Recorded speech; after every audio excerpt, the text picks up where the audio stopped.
The first thing I noticed was the crowd forming a useless circle around the collapsed man on the sidewalk. Typical New York. Dozens of people with phones out filming, nobody actually helping. I pushed through, my nursing instincts overriding the voice in my head that said not to get involved on my day off. But 3 years working ER at Mount Sinai had trained that instinct out of me. When someone needed help, you helped. Call 911, I shouted to no one and everyone, dropping to my knees beside the man. Mid-30s, expensive suit, no visible injuries. I pressed 2 fingers to his neck, searching for a pulse. Nothing. Has anyone called an ambulance? I looked up at the circle of useless spectators. I did, a teenager offered, holding up his phone.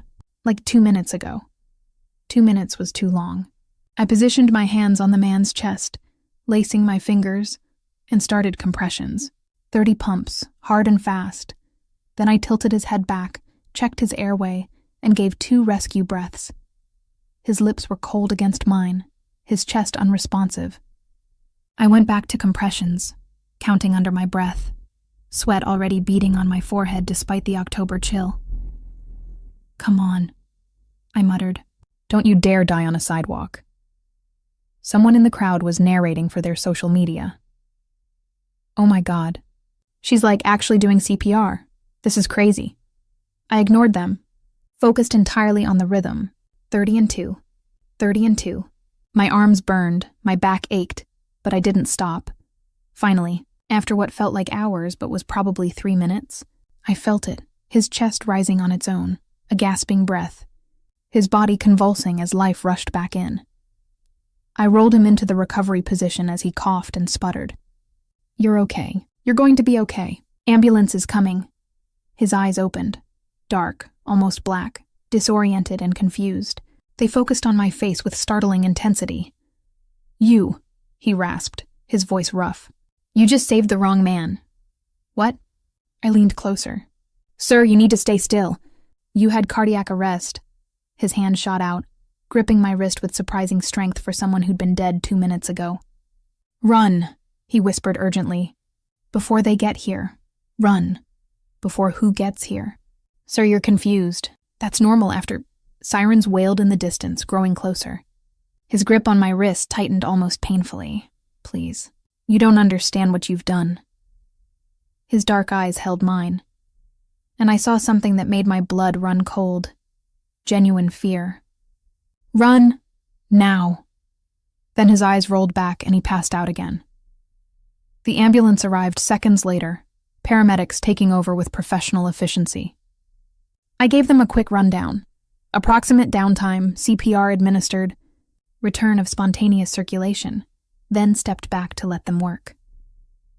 You did good, one of the paramedics said, as they loaded him onto the gurney.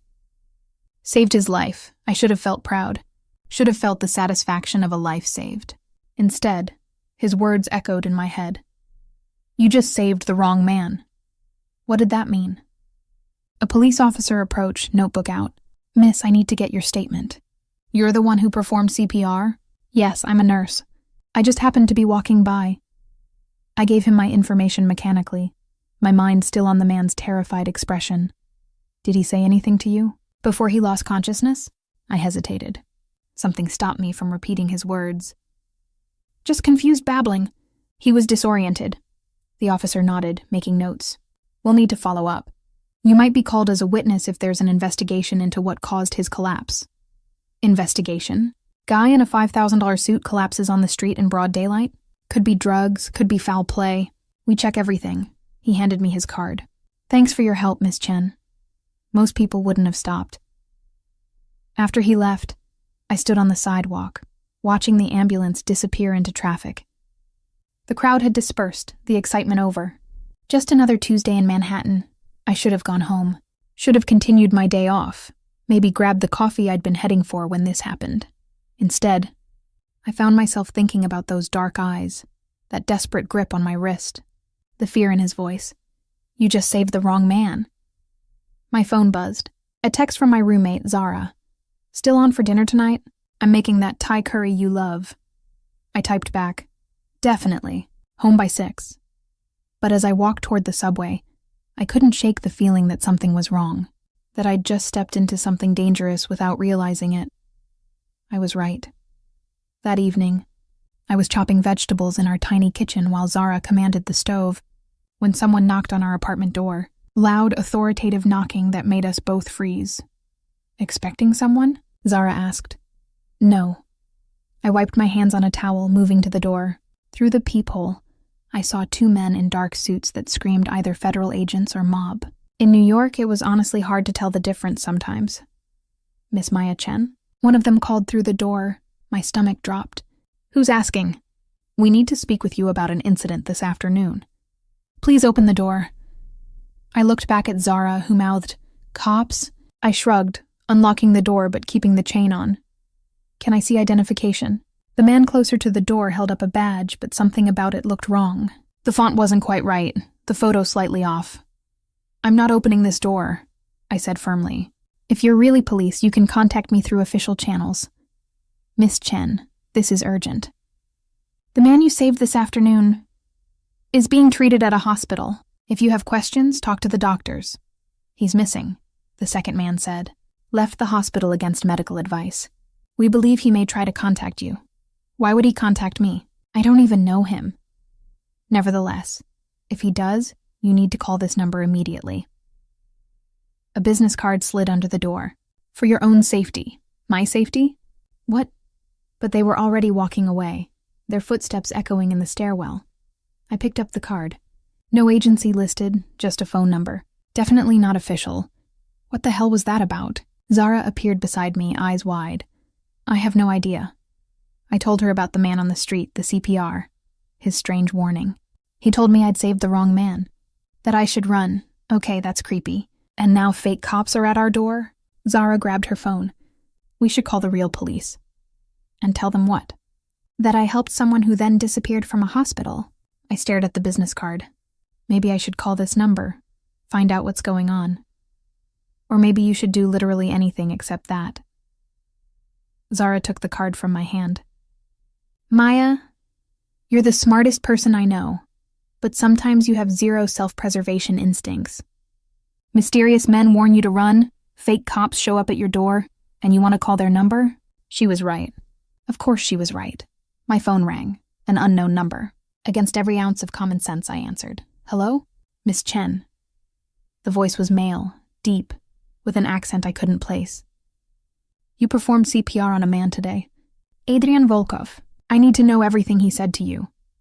"Who is this?" "Someone who will pay you $50,000 for information, or make your life very difficult if you don't cooperate." The threat was delivered casually, like offering coffee or death was equally mundane. What did Volkov say? Nothing. He was confused, disoriented. "Don't lie to me, Miss Chen." I know he was conscious for at least 30 seconds before the ambulance arrived. "What did he say?" My heart hammered against my ribs. "He said I saved the wrong man, that I should run." "That's all?" Silence on the other end, then. "Did he say where he was going?" "No." "Did he give you anything? A phone number, an address, anything?" "No, he grabbed my wrist and told me to run." "That's it." I looked at Zara, who was frantically gesturing at me to hang up. "I don't know anything else."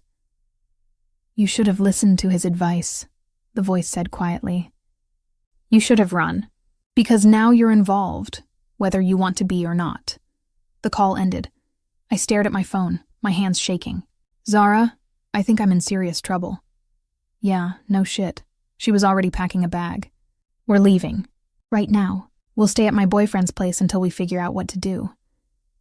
We can't just..." A crash from the living room cut me off. We both spun toward the sound, and I felt my heart stop.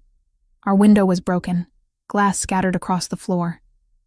And standing in our living room, glass crunching under his expensive shoes, was the man from the street, Adrian Volkov.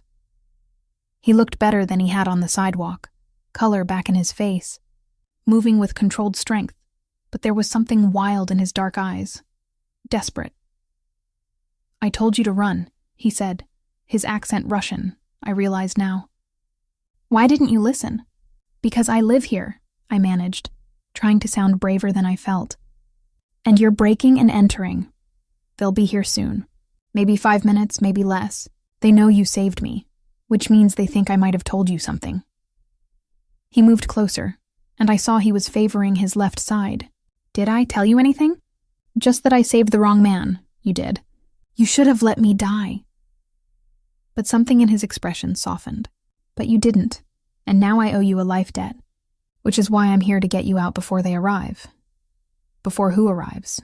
People who will torture you for information you don't have. Who will kill you just to send me a message? He grabbed my arm, the same spot he'd gripped earlier. So we're leaving. Now. Like hell, Zara interjected, brandishing our kitchen knife. Get away from her or I'll... You'll what, stab me? He pulled back his jacket, revealing a gun holstered at his side. I'm trying to save her life. You can come too if you want, but we're leaving. Right now. As if on cue, I heard footsteps in the hallway. Heavy boots, multiple sets, moving fast. Adrian's expression hardened. Out of time. Fire escape, move. He pushed me toward the window he'd broken. And every survival instinct I had screamed at me to resist, to run the other direction, to call for help. But something in his eyes, that same desperate fear I'd seen on the sidewalk, made me climb through the broken window onto the fire escape. Zara followed, still clutching her knife, and Adrian came last, moving with surprising speed for someone who'd been clinically dead hours ago. We descended 3 floors as our apartment door crashed in above us, voices shouting in what sounded like Russian. Keep moving, Adrian urged, practically lifting me down the last ladder to the alley below. A black car was waiting, engine running, driver barely visible through tinted windows. Adrian shoved us both into the back seat, climbing in after us. Drive, he barked in Russian. The car peeled out of the alley, and I watched through the rear window as men appeared on our fire escape. Too late to catch us. What the fuck is happening? Zara demanded, still holding her knife. Adrian was on his phone, speaking rapid Russian. When he finished, he turned to us, and I saw exhaustion and pain breaking through his controlled facade. What's happening is that you saved my life today, which put a target on your back. And now you're both in danger because the organization I betrayed thinks I might have told you where I hid 50 million of their money. 50 million. Zara's voice came out as a squeak. Did you? I asked. Tell me where it is? No, but they don't know that. He pulled out his gun, checking the clip with practiced ease. So until I can prove you're not a threat to them, you're both staying with me. Under my protection. Protection or kidnapping, I shot back. Both. He smiled, but it didn't reach his eyes. Welcome to my world, Miss Chen. You saved the wrong man, and now you're going to find out exactly what that means. The safe house was in Brooklyn, a nondescript brownstone in a neighborhood that looked too normal for criminals and kidnap victims. Adrian led us inside, his gun still drawn, checking corners with military precision before allowing us further. Upstairs, he directed. 2nd floor, bedroom on the right. I'm not going anywhere until you explain what's happening. I planted my feet, channeling every ounce of stubborn determination my mother had always said would get me in trouble. He turned, those dark eyes assessing me. You want explanations? Fine, I'm Adrian Volkov, former accountant for the Petrov crime family. I embezzled $50 million over 3 years, moved it offshore and was planning to disappear. But they found out, tried to kill me with a poison that causes cardiac arrest. He gestured to himself. Should have worked, but you happened to be walking by. So they'll come after me because you told them I have the money? No. They'll come after you because you saved my life. Which means I might trust you. Which means I might have told you where the money is. He leaned against the wall, and I noticed how pale he was. The poison is still in my system. I shouldn't have left the hospital, but staying meant they'd find me. You need medical attention. My nurse brain kicked in automatically. You could have another cardiac event. I have medication, and I have you if necessary. His smile was grim. You're a nurse, yes? I did my research while hiding in your building's basement for 3 hours. You were in our basement? Waiting to see who showed up at your apartment. The fake cops were scouts, confirming your location before the real team arrived. He pushed away from the wall with visible effort. Now bedroom. I need to secure this location. Zara grabbed my arm. Maya, we need to call the police. This is insane. And tell them what? That a dying criminal broke into our apartment to save us from other criminals who think we know where $50 million is hidden? I shook my head. We're in this now. Listen to your friend, Adrian said, already heading upstairs. She has good survival instincts. The bedroom was surprisingly comfortable. Queen bed, attached bathroom, even a TV. But the barred windows and reinforced door made it clear this was a gilded cage. Stay here tonight, Adrian said from the doorway. Don't try to leave, don't call anyone. I'll bring food shortly. After he left, locking the door with an audible click, Zara turned on me. Good survival instincts? Maya, we just got kidnapped. He saved us. Those men would have... I stopped, not wanting to finish that thought. At least here we're alive. For how long? Until he decides we're a liability? She paced the room. We need a plan. We need to escape. And go where? Back to our apartment, where the Russian mob knows we live? I sat on the bed, exhaustion finally hitting me. Zara, I think he's telling the truth. I think we're safer here than anywhere else right now. You trust him because you saved his life. But that doesn't make him a good guy, Maya. He admitted to stealing $50 million. From criminals. He stole from criminals. I lay back, staring at the ceiling. Not saying that makes it right, but it's not like he robbed innocent people. You're defending him. Oh my God, you're defending our kidnapper. Maybe I was. But something about Adrian Volkov didn't feel evil. Dangerous, yes. Criminal, absolutely. But when he'd looked at me with those desperate eyes and said I should have let him die, I'd seen something human beneath the cold exterior. I'd saved his life. And now, apparently, he was trying to save mine. Adrian returned an hour later with Thai takeout that made me suspicious about how he knew that was Zara's specialty. He'd clearly done thorough research on both of us. Eat, he said, setting containers on the dresser. You'll need your strength tomorrow. Tomorrow? I opened the pad thai, my stomach betraying me with a growl. What happens tomorrow? I prove to the Petrov family that you know nothing, which removes the target from your backs. He leaned against the doorframe, looking exhausted. Or I fail, and we all die. Super reassuring, Zara muttered. I don't deal in false comfort. He pulled out a bottle of pills, dry swallowing too. I'm going to sleep for 4 hours. Don't try to escape. There are men watching the building and they're not mine. After he left, Zara and I ate in tense silence. Finally, she spoke quietly. He's going to get us killed. Maybe. But he's also the only reason we're still alive. I set down my food. Those men who broke into our apartment, Zara, they weren't coming to ask polite questions. I know. Her voice was small. I'm scared. Me too. I moved to sit beside her. But we're going to be okay. We have to be. Neither of us believed it. I barely slept, jerking awake at every sound.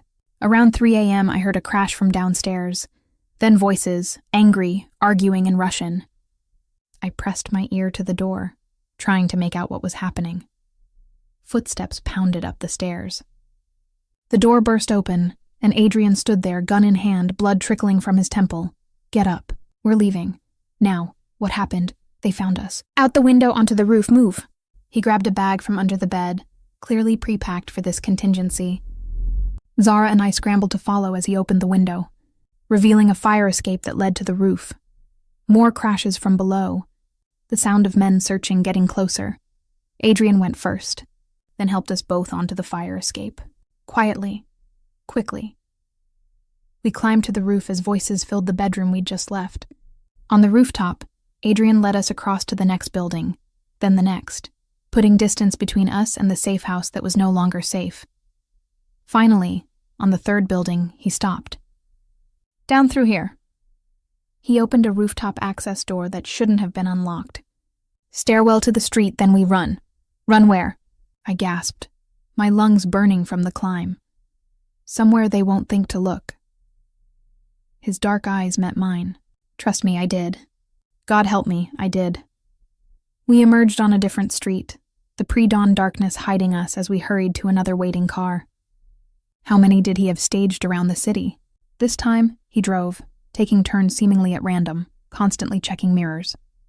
In the back seat, Zara gripped my hand so hard it hurt. Where are we going? I asked. Queens. I have a place there, more secure. He glanced at me in the rearview mirror. How are you with needles? I'm a nurse. Why? Because I need you to start an IV. The poison is progressing faster than expected. He pulled into an underground garage, the door closing behind us with finality. And I need to stay conscious long enough to fix the situation. The Queen's safe house was better equipped. Medical supplies, communications equipment, enough food for weeks. Adrian led us to a bedroom that had clearly been set up as a medical space, complete with a hospital bed and monitoring equipment. In the cabinet, you'll find everything you need. He sat on the bed, already rolling up his sleeve. I need fluids, electrolytes, and there's an antidote that should counteract the remaining poison. My hands shook as I gathered supplies, but years of nursing training steadied me. I inserted the IV with practiced efficiency, hanging the fluids, checking his vitals. His pulse was weak, irregular. Blood pressure too low. He was in worse shape than he'd let on. You should be in a hospital, I said, injecting the antidote he'd indicated. Hospital equals death warrant. His eyes were starting to glaze. Maya, listen carefully. In my jacket pocket, there's a phone. Encrypted. If something happens to me, if I don't wake up, call the only number programmed. Tell them where the money is. I don't know where it is. Yes, you do. I told you on the street. His breathing was becoming labored. Think about what I said. My exact words. I replayed the moment, his hand gripping my wrist, those desperate eyes, his raspy voice saying, What exactly? You said I saved the wrong man, that I should run. Before that. Right before. His eyes locked on mine with intense focus. What did I say, Maya? I closed my eyes, trying to remember through the chaos and fear. He'd opened his eyes, looked at me, and said, You said you. My eyes flew open. Just you. But it sounded like, Oh my God, you? He smiled weakly. Offshore account, numbered. The number is you. Your birthday, social security number, nursing license number, all public information. I memorized them while researching you. You hid $50 million in an account numbered after my personal information? Insurance policy. If I died, if something happened, the money would eventually find its way to you. You saved my life. You earned it. His eyes were closing. Phone. Call if I don't wake up. Tell them the account numbers. They'll protect you. Who will protect me? But he was unconscious, his vitals still weak but stabilizing. I adjusted the IV drip, monitoring his heart rate, falling into the familiar routine of patient care. Zara appeared with coffee. Is he going to make it? I don't know. The antidote is working, but there's already been significant cardiac damage. I took the coffee gratefully. He's been operating on adrenaline and spite for the last 12 hours. And now he's told you where the money is. She sat beside me. Which makes you even more of a target. I know. I pulled out the encrypted phone. One number programmed, labeled simply L. He said to call if something happens. That they'll protect us. They who? No idea. But we're about to find out. Adrian didn't wake for 6 hours. During that time, I kept his IV running, monitored his vitals, and tried not to think about the fact that I was nursing a criminal who dragged us into his dangerous world. When he finally opened his eyes, the first thing he said was, You're still here. Where else would I be? You're my patient. I helped him sit up slowly. The antidote is working. Your heart rhythm is stabilizing. Lucky for me, you're competent. He accepted water gratefully. Did you call?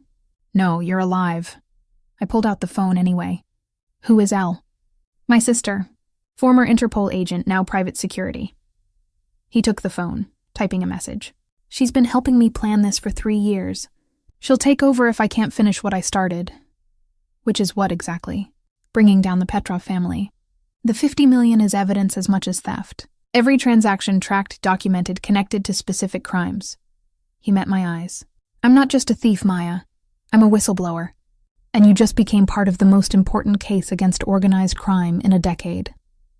Adrian's sister arrived 6 hours later, appearing without warning in the Queen's safe house like a ghost materializing through walls. One moment Zara and I were watching TV, trying to pretend our lives weren't falling apart. The next, a tall woman with Adrian's dark eyes and a gun holstered at her hip stood in the doorway. "Where is he?" Her accent was softer than Adrian's, mellowed by years away from Russia. "Bedroom. Sleeping." I stood, positioning myself between her and the medical room. "He's recovering from cardiac arrest and poisoning. He needs rest." She studied me with an intensity that rivaled her brother's. "You're the nurse. Maya Chen. You saved his life. Yes. Then I owe you my brother." "That's no small debt." She extended her hand. "Lena Volkova. And before you ask, yes, I was Interpol. Now I'm freelance." I shook her hand, finding her grip firm and confident.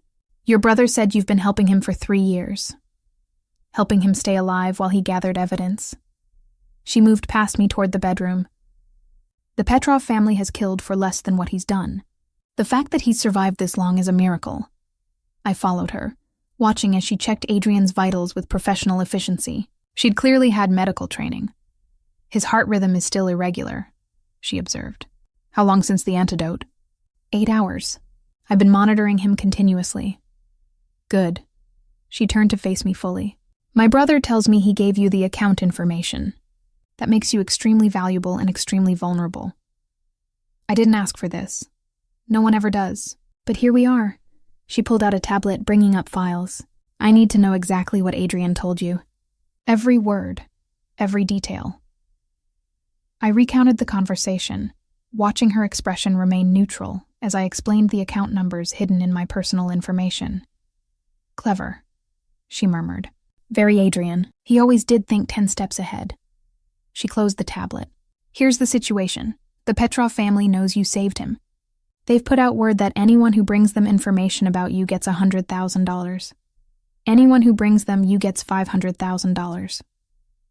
My stomach dropped. $500,000 for me? You're worth more than the money at this point. Your leverage against Adrian."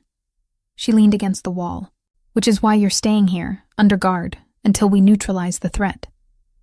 "How do you neutralize the Russian mob?" "By giving federal prosecutors everything they need to dismantle the organization. RICO charges, money laundering, murder, human trafficking. Adrian documented it all." Her expression hardened. "But we need the financial records to make the charges stick. Which means accessing that account without the Petrovs intercepting the transfer. Can't you just give the prosecutors the information? Tell them where the money is? We need the actual files." Adrian encrypted them, hid them in the account itself. Only someone with the full account number can access them. She looked at me significantly. "Someone like you. You want me to log into a bank account with 50 million and download files that will bring down the Russian mob?" I laughed, but it came out slightly hysterical. "I'm a nurse. I treat sick people. I don't do international crime fighting. You do now, because those files are the only thing keeping you and your friend alive." Lena pulled up another screen. "Look at this. Security footage from a cafe 2 blocks from your old apartment. That's Viktor Petrov, the youngest son. And that woman he's talking to? She's asking about you." I stared at the grainy footage, watching a cold-faced man in an expensive coat receiving information about my life from a woman I'd never seen before. "They're building a profile," Lena continued. "Your routines, your friends, your family. They'll use all of it to find you, unless we move first." From the bedroom, Adrian's voice called out weakly. "Stop scaring her, Lena. She's already traumatized." His sister rolled her eyes but moved toward the medical room, me following. Adrian was sitting up, color slowly returning to his face, though he still looked like death warmed over. "You look terrible," Lena observed. "You always know how to make a man feel special." He gestured for water, which I provided. "Did you explain the situation?" "I'm explaining why Maya needs to access the account." "She doesn't." Adrian's eyes met mine. "I can do it. Once I'm recovered." "If you live that long," Lena interrupted. "Viktor Petrov has a team sweeping every hospital, clinic, and safe house in the 5 boroughs. They know you need medical care. It's only a matter of time before they find us. Then we move again. Adrian, you can barely sit up. You're not moving anywhere for at least 24 hours." She turned to me. "Which is why Maya needs to do this, tonight, before they narrow down our location. I don't know how to access offshore accounts. I don't know anything about banking, or I'll walk you through it, Lena said. Every step. You just need steady hands and nerves of steel. Well, I have one of those things. Despite the situation, Adrian smiled. You have more courage than you realize. You didn't run when I broke into your apartment. You're still here, caring for a criminal who destroyed your life. That takes strength. Or stupidity. Often the same thing. He reached for my hand, his grip weak but sincere. I never wanted you involved. But you are, and I'm sorry. When this is over, when the Petrovs are arrested and you're safe, I'll make sure you're compensated. The full $50 million is yours. I don't want your blood money. It's not blood money. It's justice money. Every dollar represents a crime documented, a victim avenged, a corrupt official exposed. His dark eyes held mine. Take it. Use it to do good in the world. Build something better from the ashes of something terrible. Before I could respond, Zara appeared in the doorway, her face pale. Maya, you need to see this. She held up her phone, showing a news alert. Manhunt underway for armed and dangerous fugitive Adrian Volkov. Associate Maya Chen, 28, also sought for questioning. My photo was there, my nursing license picture, blown up and grainy. Armed and dangerous associate. Oh my God, I breathed. They think I'm a criminal. The Petrovs have connections in the police department, Lena said grimly. They're using law enforcement to find you for them. So I'm wanted by both the mob and the police. Perfect. I sat heavily on the edge of Adrian's bed. My life is completely destroyed. Not completely, Adrian said quietly. Not if we finish this. Lena, set up the secure connection. We're doing this tonight. 2 hours later, I sat at a laptop in what Lena called the operations room, a spare bedroom filled with enough technology to launch a small satellite. She'd explained the process 3 times, but my hands still shook as I typed in the first sequence of numbers. My birthday, 09/15/1995. Enter. The screen loaded, prompting for the next sequence, my social security number. I typed it carefully, triple-checking each digit before hitting enter. Another screen. This one asked for my nursing license number, which I had to pull from memory, my mind suddenly blank with stress. Take your time, Lena coached. You've typed this number hundreds of times on hospital forms. I closed my eyes, picturing the license in my wallet, visualizing each number. Then I typed, praying I'd remembered correctly. The screen went black. Did I mess up? Then it loaded, a banking interface with numbers that made my head spin. 47,234, 891 and 32. Account balance. I'm in, I whispered. Good. Now look for the documents folder. Adrian would have hidden it in plain sight. Lena leaned over my shoulder, her finger pointing to an icon labeled medical records. Medical records? He has a sense of humor. Open it, I clicked, and folders upon folders appeared, each labeled with dates, names, transaction details, years of evidence, meticulously documented. Start the download, Lena instructed, inserting an encrypted drive. This will take about 20 minutes. Once it's done, we'll send copies to the FBI, the Treasury Department, and 3 major news outlets simultaneously. And then the Petrov family has bigger problems than hunting you. They'll be too busy trying to avoid federal prison. The download began, a progress bar crawling across the screen with agonizing slowness. Lena stood guard at the door, her hand resting on her gun. In the medical room, Adrian rested but remained conscious, monitoring police scanners for any sign they'd been located. 15 minutes in, the power went out. Backup generator, Lena said immediately, but her voice was tense. Should kick in any second. It didn't. Lena? Adrian called from the other room. We're fine. Just a power issue. But her expression said otherwise. She moved to the window, peering through the blinds. 3 cars just pulled up. Black SUVs. How did they find us? I asked, though I already knew the answer.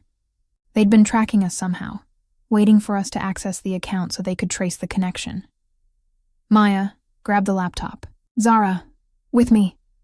Lena was already in motion, pulling weapons from hidden compartments. Adrian, can you move? I can move. He appeared in the doorway, looking steadier than he had hours ago, but still pale. He'd found a gun somewhere, held it with the ease of someone who knew how to use it. The download is only at 87%, I said, watching the progress bar freeze without power. If we leave now, if we stay, we die. Grab the laptop. We'll finish the download somewhere else. Adrian was already moving toward a back room I'd never seen. This way. Emergency exit. We followed him through what looked like a closet but opened into a narrow stairwell leading down. Behind us, I heard the front door being breached, voices shouting in Russian.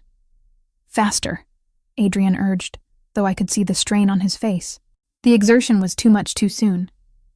We emerged in a sub-basement, a tunnel stretching ahead into darkness. Lena produced flashlights, handing them out as we ran. Where does this lead? Zara gasped. Subway maintenance tunnel, 2 blocks over. We'll come up in a different neighborhood. Adrian was breathing hard, his hand pressed to his chest. Behind us, footsteps echoed in the stairwell. They'd found the escape route. Keep moving, Lena commanded, bringing up the rear, her gun trained on the tunnel behind us. We ran through darkness. The laptop clutched to my chest, Zara's hand gripping mine. Adrian stumbled, and I caught him, feeling his heart racing dangerously fast beneath my palm. You need to rest. No time. He pushed forward, but I could see he was fading fast. Gunshots rang out, deafeningly loud in the confined space. Lena returned fire, her shots precise and controlled. Go, she shouted. I'll hold them off. Lena, no. Adrian tried to turn back. Protect the evidence. Protect her. Lena fired again, and I heard a body drop behind us. Go! Adrian hesitated only a second before pulling me forward. We ran, leaving his sister to face however many men were chasing us, the sound of gunfire echoing through the tunnel like thunder. Finally, we reached a ladder leading up. Adrian climbed first, his movements slow and pained, then pulled us up into a maintenance closet. We emerged in a subway station, commuters flowing past, oblivious to the 3 people who'd just escaped through a service entrance. Blend in, Adrian directed, tucking his gun away. Walk normally. We're just 3 people heading home from work. But I couldn't stop looking back, waiting for Lena to emerge from that closet. She never did.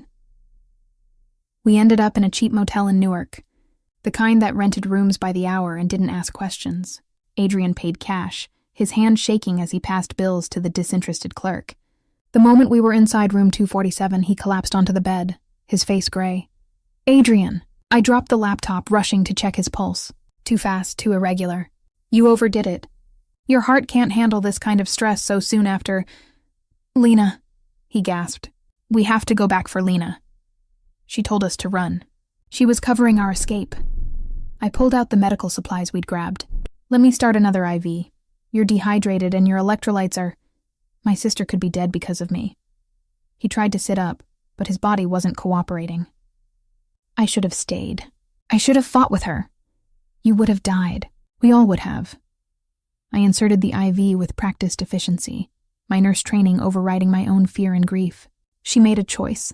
Honor it by staying alive. Zara had the laptop open, her fingers flying across keys. The download stopped at 87%. Can we restart it from here? Not without power and a secure connection, Adrian said weakly. We need to find another safe house, somewhere with proper equipment. Every safe house you have is compromised, I pointed out. They found the Queen's location. They'll find anywhere else you've prepared. Then we go somewhere I haven't prepared, somewhere they won't think to look. His dark eyes found mine. Maya, where would you go if you needed to disappear? Somewhere personal. Somewhere that means something to you. I thought about it, then realized the answer immediately.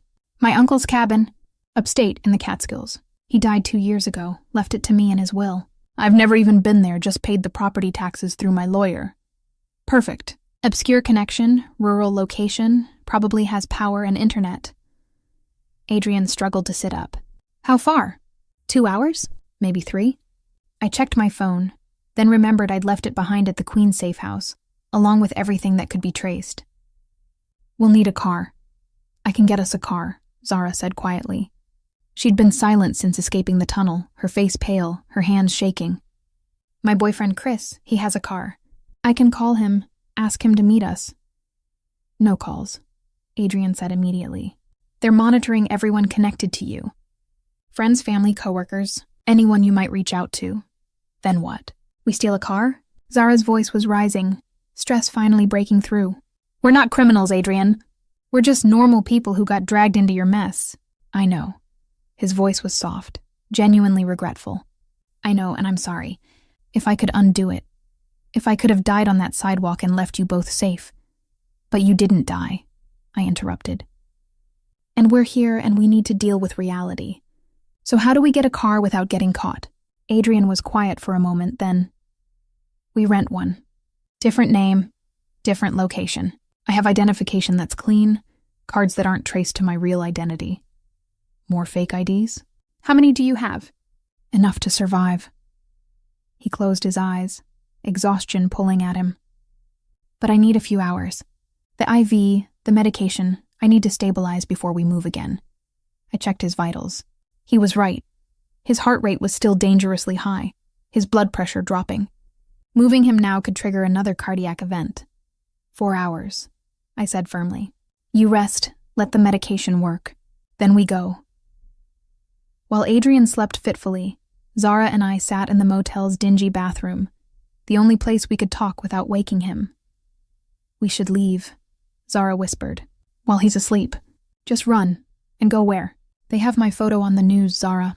We're both wanted for questioning. Running makes us look guilty.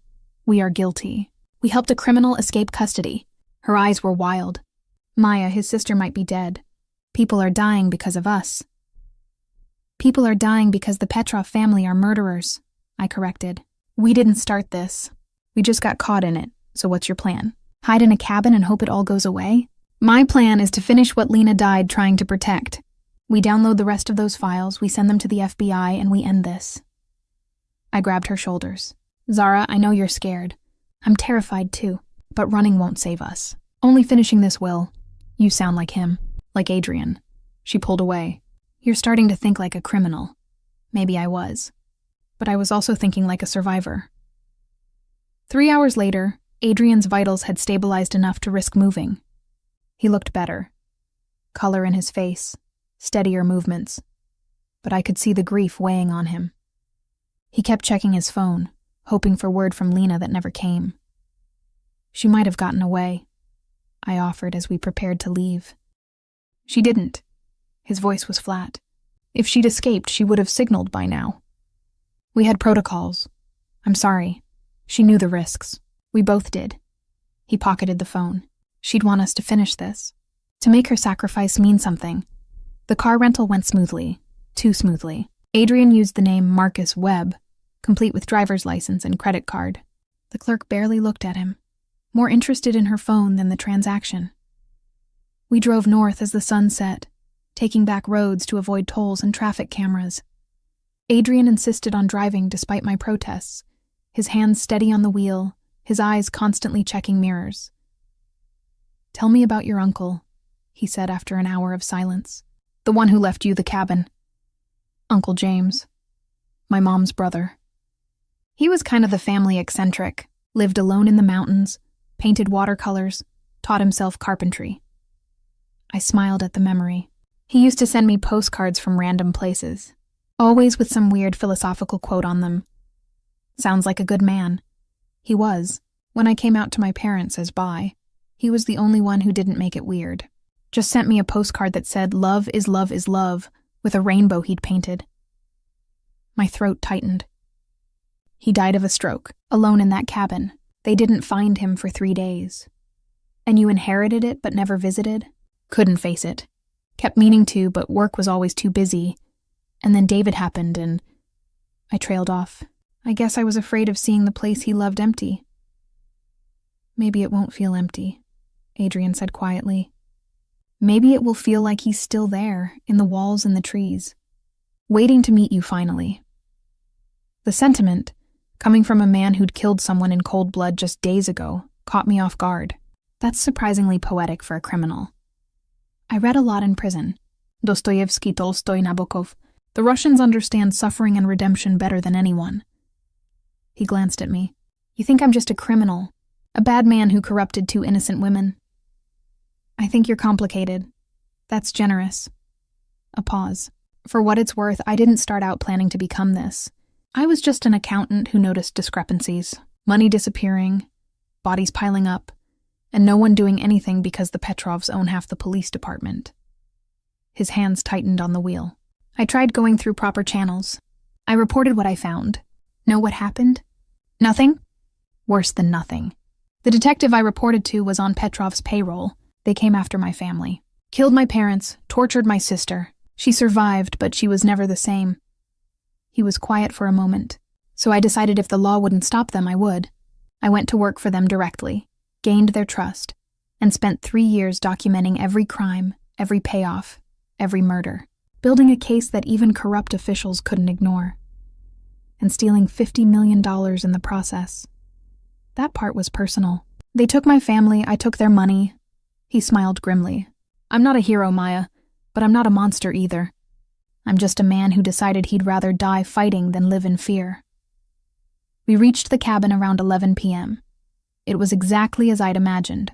Small, weathered, surrounded by tall pines, with a stream audible in the distance. Uncle James had chosen his isolation well. The key was where my lawyer said it would be, under a rock shaped like a turtle near the porch. Inside, dust covered everything, but the bones of the place were solid. Wood-burning stove, comfortable furniture, walls lined with my uncle's paintings. It's perfect, Adrian said, immediately assessing security. Windows, doors, sightlines. Remote, defensible, and they'd never think to look here. While he and Zara set up the laptop, I explored. My uncle's presence was everywhere. In the book stacked by his reading chair, the half-finished painting on an easel, even a coffee mug still sitting in the sink. I found myself crying, finally allowing the grief and fear and exhaustion of the past few days to surface. I'd been so focused on survival that I hadn't processed what had happened. The murder I'd witnessed, the flight through dark tunnels, Lena's sacrifice, my normal life destroyed completely. Maya? Adrian's voice was soft behind me. We have power and internet. We can restart the download. I wiped my eyes, turning to face him. And then what? We send the files and hope the FBI moves fast enough to arrest them before they find us. We send the files, we call the media, we make so much noise that the Petrovs can't silence us without drawing more attention. He moved closer. And then, if we survive, you get to decide what happens next. You can testify, help put them away, or you can disappear, take the money, build a new life somewhere they'll never find you. What about you? I'm already dead, Maya. The moment I stole from them, my life ended. I'm just making sure my death means something. He reached out, gently wiping a tear from my cheek. But you? You have a future. A real one. I'll make sure of it. How? By dying to protect me? If necessary. His dark eyes held mine. You saved my life. The least I can do is ensure yours is worth living. Before I could respond, Zara called from the main room. Downloads at 93%. Should finish in 10 minutes. 10 minutes. 10 minutes until we had everything we needed to bring down the Petrov family. 10 minutes until my life changed forever, one way or another. Adrian squeezed my shoulder, then went to monitor the download. I stood alone in my uncle's kitchen, surrounded by memories of a man who'd chosen solitude over compromise, peace over profit. I wondered what he'd think of his niece now, harboring criminals and planning to expose the Russian mob. Would he be proud? Horrified? Through the window, I saw car headlights in the distance, moving slowly up the mountain road. Too slowly, too carefully. Adrian, I called, my voice sharp with fear. We have company. He was beside me in seconds, his gun already drawn. We watched as 3 black SUVs emerged from the tree line, surrounding the cabin with military precision. How? Zara breathed. How did they find us? The download, Adrian said grimly. They must have been monitoring for any attempt to access the account again. Trace the connection. He checked his gun. Downloads at 97%. We need 3 more minutes. We don't have 3 minutes. I could see men emerging from the vehicles, at least a dozen of them, all armed. Then we make 3 minutes. He turned to us. Upstairs. There's an attic access. Hide there until it's over. Over. Adrian, there's 12 of them and 1 of you. 2. Zara appeared with a rifle she'd found in my uncle's closet. I grew up in rural Pennsylvania. I know how to shoot. Absolutely not. I started. Maya, get the laptop. Get upstairs. Let us buy you time to finish the download. Adrian's voice left no room for argument. This is what Lena died for. Don't let it be for nothing. Outside, a megaphone crackled to life. Adrian Volkov, send out the women and we'll let you die quickly. Comforting offer, Adrian muttered. Then to me, go, now. I'm not leaving you. You are. Because you're the only one who can finish this. The files, the evidence, getting it to the right people. That's your job now. He gripped my shoulders. Please, Maya, let me die for something that matters. Tears streamed down my face, but I took the laptop. Don't you dare die, Adrian Volkov. You promised to make sure my life was worth living. You can't do that if you're dead. Something softened in his eyes, a moment of genuine emotion breaking through. Then I'll try very hard to survive. I ran upstairs as the first shots shattered the front windows. The attic was cramped, dusty, and filled with boxes of my uncle's belongings that I'd never sorted through. I wedged myself between stacks of old paintings and focused on the laptop screen, the download crawling toward completion while gunfire erupted below. 8%. I heard Adrian shouting in Russian, his voice strong despite everything. Zara's rifle cracked 3 times in quick succession. Return fire punched through walls, splintering wood and shattering glass. 9%. My hands shook so badly I could barely hold the laptop. Any second they'd breach the cabin, overwhelm Adrian and Zara, find me hiding in the attic like a coward while 2 people died protecting me. 100%. Download complete. I immediately started uploading to the cloud storage Lena had set up, copying files to 3 different servers simultaneously. The upload would take at least 5 minutes. 5 minutes I had to stay alive. Below, something exploded. A flashbang or grenade, I couldn't tell. The concussion shook the entire cabin, dust raining from the attic rafters. More gunfire, closer now. They were inside, Adrian's voice hoarse. Upstairs! Don't let her. A grunt of pain, a body hitting the floor. Oh God. Adrian. I clutched the laptop, watching the upload bar inch forward with agonizing slowness. 23%. I needed to survive 3 more minutes. Just 3 more minutes. Footsteps pounded on the stairs below. Men speaking Russian, coordinating their search. They'd find the attic access any second. The laptop screen showed 47% uploaded. Not enough. Not nearly enough. I looked around desperately for somewhere to hide the laptop, somewhere they wouldn't immediately find it. My eyes landed on my uncle's painting supplies, stored in a wooden crate. Quickly, I buried the laptop under paint-stained tarps, propping one of Uncle's unfinished canvases in front of it. From a distance, it would look like random storage, nothing important. The attic door creaked open below. I pressed myself behind a stack of boxes, making myself as small as possible. A man's head appeared through the opening, flashlight sweeping the space. He spotted me immediately. Nasholio, founder. He hauled himself into the attic, gun trained on me. He was young, maybe mid-20s, with cold eyes and the Petrov family tattoos visible on his neck. Maya Chen, he said in accented English. You've caused us much trouble. I didn't do anything. I just saved a man's life. You helped a traitor. That makes you a traitor too. He grabbed my arm, yanking me toward the opening. Mr. Petrov wants to speak with you before you die. He pushed me down the ladder roughly. I stumbled into the hallway to find the cabin destroyed. Bullet holes in every wall, blood on the floor, furniture overturned. 3 bodies lay sprawled in the main room. Petrov's men, taken down by Adrian and Zara before they were overwhelmed. Zara sat tied to a chair, blood streaming from a cut above her eye, but alive. Her eyes met mine, terrified but defiant. Adrian knelt on the floor, hands zip-tied behind his back, blood soaking through his shirt from at least 2 bullet wounds. He looked up as they dragged me in, something fierce and protective flashing in his dark eyes despite his condition. Leave her alone, he rasped. She knows nothing. Then she won't mind answering some questions. The man who spoke was older, distinguished-looking in an expensive suit that seemed absurdly formal for a cabin raid. Viktor Petrov, I realized. Adrian had shown me his photo. He studied me with calculating interest. Miss Chen, The nurse who started all this trouble. Tell me where Adrian hid the money. I don't know. He used your information to create the account. Surely he told you how to access it. Victor's smile was pleasant, which somehow made him more frightening. We're not unreasonable people. Tell us what we want to know, and we'll let you go. Your friend, too. You're lying. You're going to kill us regardless. Well, yes, but how you die depends on your cooperation. He nodded to one of his men, who grabbed Zara's hand and placed it flat on the armrest. Perhaps you need motivation? No, wait. I lunged forward, but someone grabbed me, holding me immobile. Don't hurt her, please. Then tell me how to access the account. My mind raced. The upload had been at 47% when they found me. Not enough to ensure the files reached the FBI, but maybe enough that something survived. And if I told Victor what he wanted, he'd log into the account, delete everything, destroy all the evidence Lena died protecting. The account numbers are based on my personal information, I said slowly, buying time.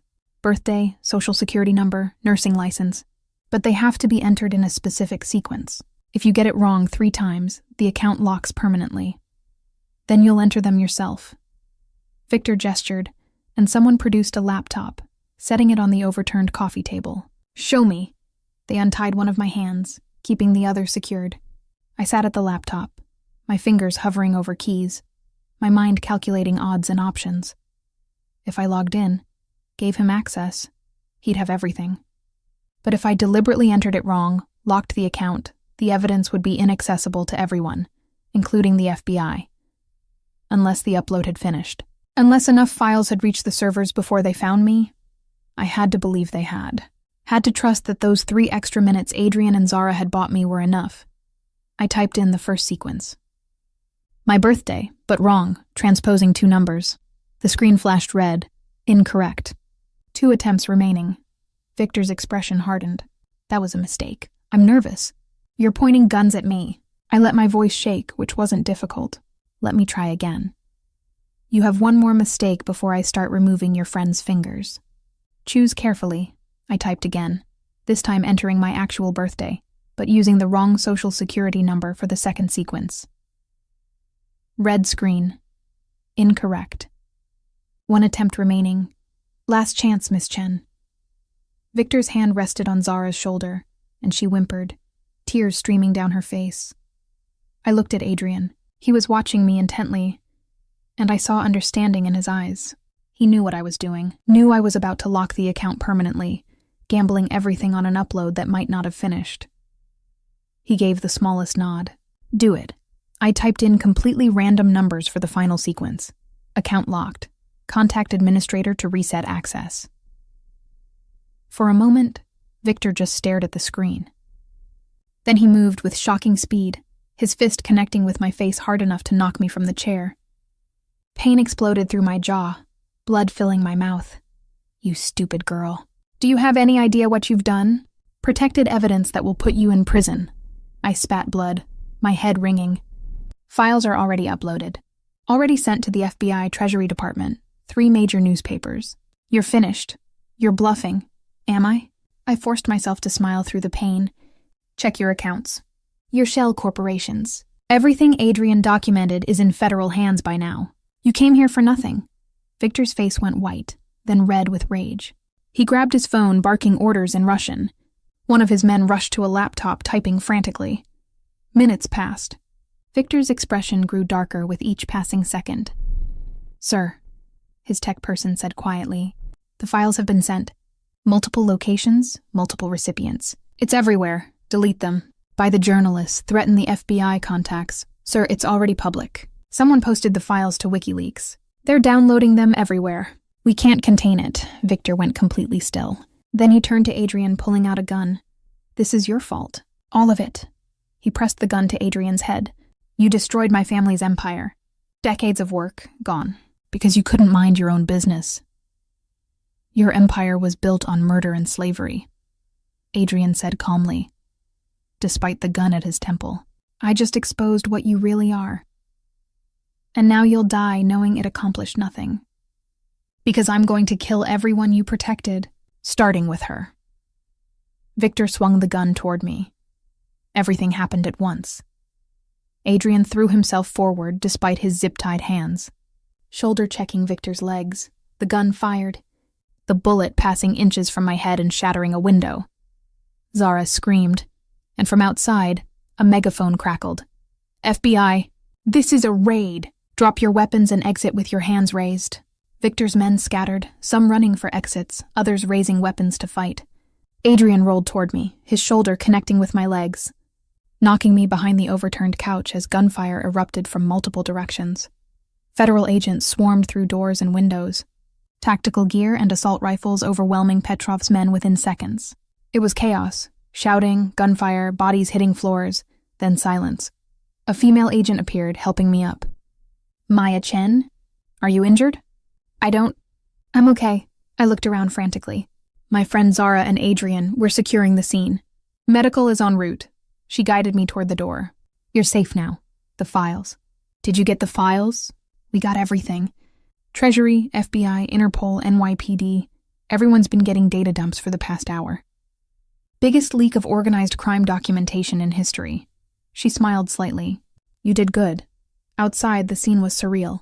At least 20 federal vehicles, emergency lights painting the forest in red and blue. Paramedics were loading someone into an ambulance, and I recognized Zara's voice protesting that she was fine. Zara! I ran to her, pulling her into a hug despite the paramedics' protests. You're alive. We're alive. Barely. She was shaking, her face pale. Maya, I shot people. I killed someone. I saw him fall and you saved my life.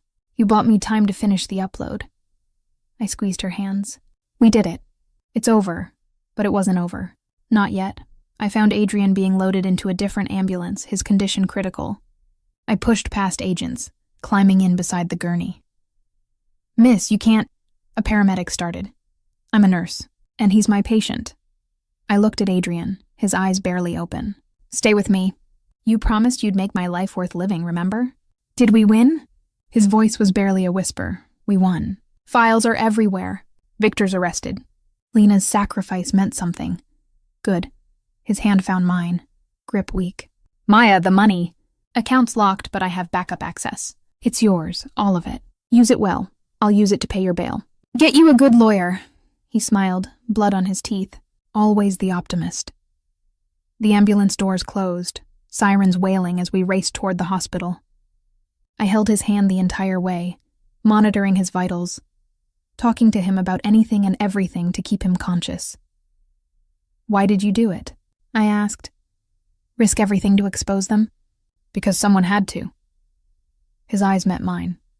And because I met a woman who saved a stranger's life without hesitation, made me remember what it means to be human. I just did CPR.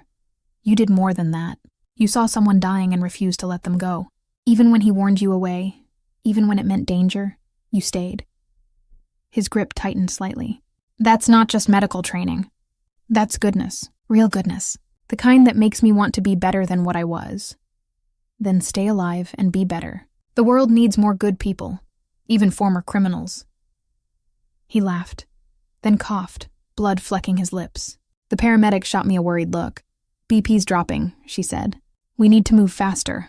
The ambulance accelerated, and I squeezed Adrian's hand, silently praying to whatever gods might listen that the man I'd saved on a sidewalk 4 days ago would survive long enough to see the world he'd helped create. One where the Petrov family faced justice, where good people could walk streets without fear, where a nurse could save a life without destroying her own. 3 months later, I stood in front of the federal courthouse in Manhattan, cameras flashing as reporters shouted questions. Beside me, Zara gripped my hand, both of us wearing the conservative suits the prosecutor had insisted on. Behind us, federal agents formed a protective barrier. Miss Chen, is it true you've been given immunity in exchange for testimony? Maya, what's your relationship with Adrian Volkov? Are you afraid of retaliation from the Petrov organization? I ignored them all, following the agents inside where marble halls echoed with our footsteps. Today was the first day of Viktor Petrov's trial, and I was the prosecution's star witness. Adrian would have been here too, if he'd survived. He'd died 3 times in the ambulance that night, each time brought back by paramedics who refused to give up. He'd spent 2 weeks in intensive care, hovering between life and death while federal agents stood guard outside his room. I'd been there when he finally woke up, groggy and confused. His first words, "Did they get Victor?" They had. Victor, his father, his brothers, 17 associates, all arrested within 48 hours of the files going public.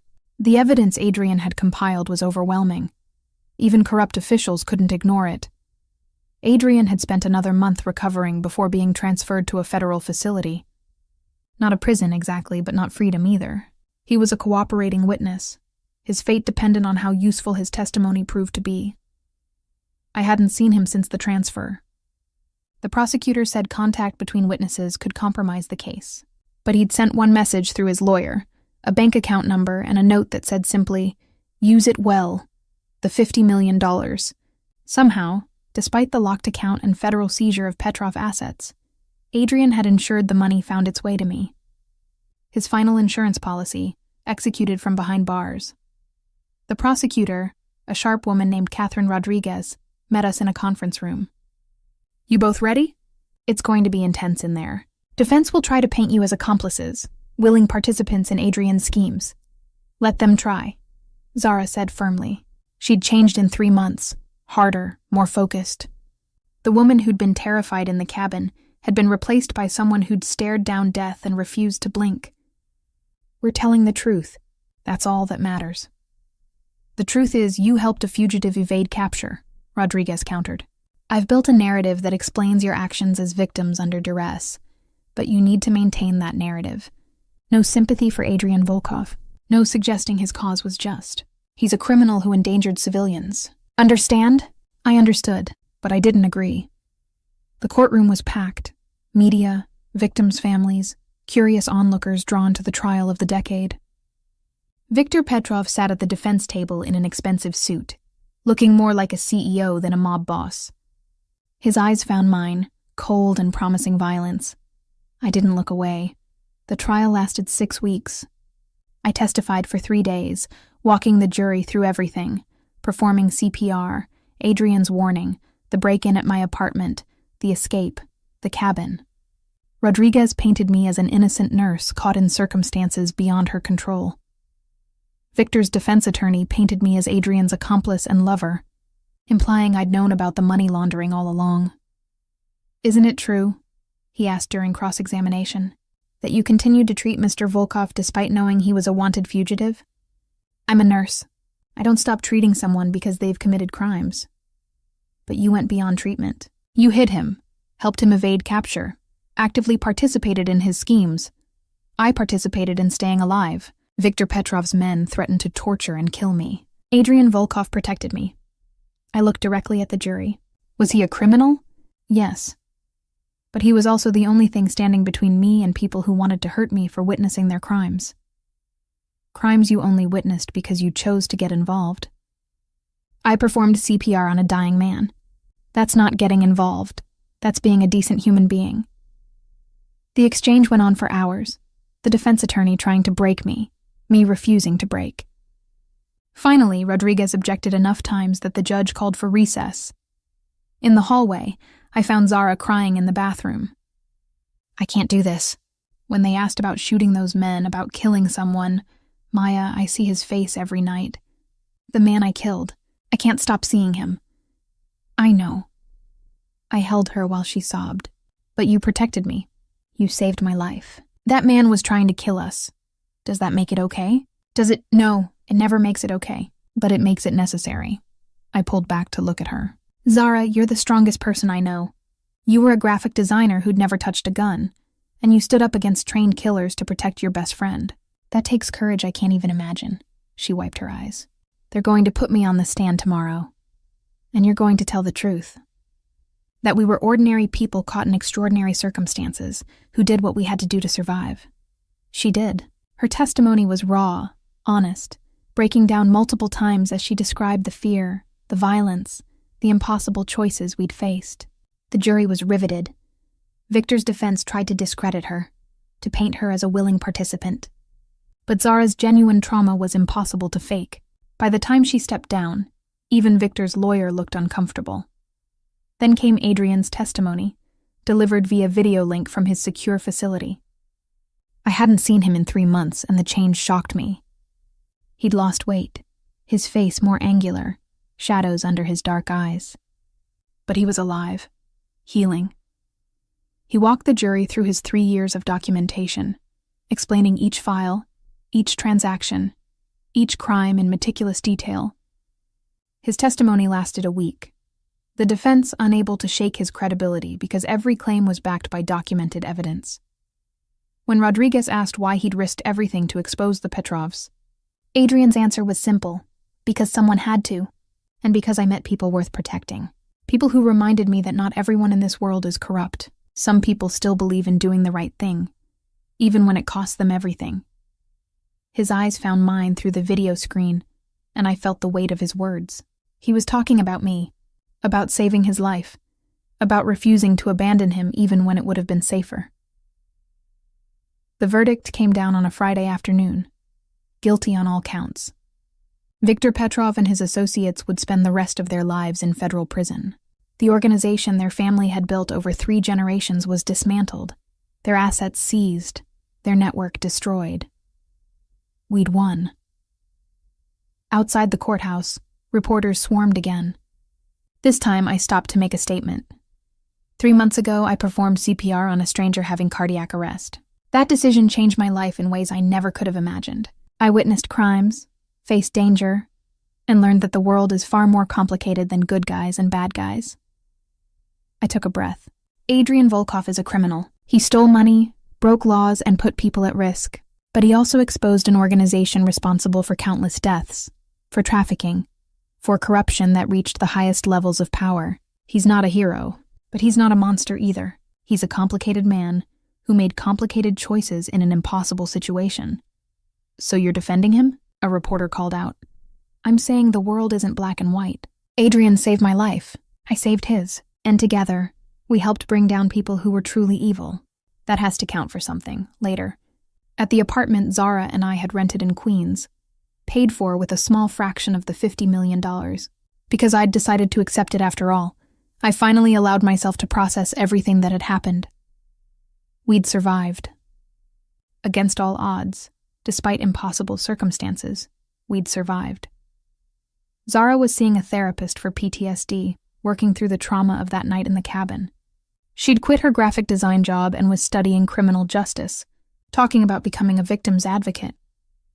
If we went through this, she'd said, imagine how many other people get caught in these situations with no support, no resources, no one believing them. I want to help them. I was still nursing, though I'd transferred to a different hospital where my face wasn't instantly recognized. The notoriety had been overwhelming at first, but it was fading. In a few months, I'd be just another ER nurse again, except I had $50 million and the memory of a man who'd trusted me with his entire life's work. I'd put most of the money into a foundation, supporting witness protection, victim services, and programs to help people escape human trafficking. Adrian's blood money transformed into something that actually helped people. The rest I'd kept for myself and Zara. Enough that neither of us would have to worry about rent or student loans or any of the financial stress that had defined our lives before. 6 months after the trial, I received a letter. Prison mail, forwarded through multiple channels for security. Adrian's handwriting, precise and controlled.